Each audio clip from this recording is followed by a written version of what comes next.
Class first year, مضمون اردو، نظم کا عنوان لوکل بس، شاعر کا نام دلاور فگار۔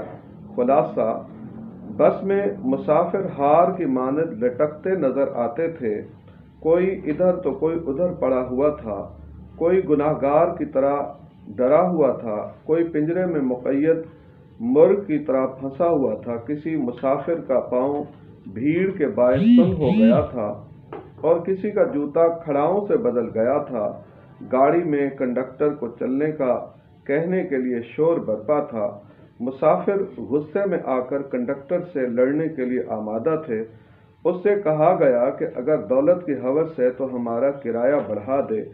کنڈکٹر نے غصے میں کہا، اگر تم اتنے نازک و نفیس ہو تو تم بس میں سوار کیوں ہوئے ہو؟ اب اس نے تنگ آ کر کہا کہ وہ کسی کے دباؤ میں نہیں آئے گا۔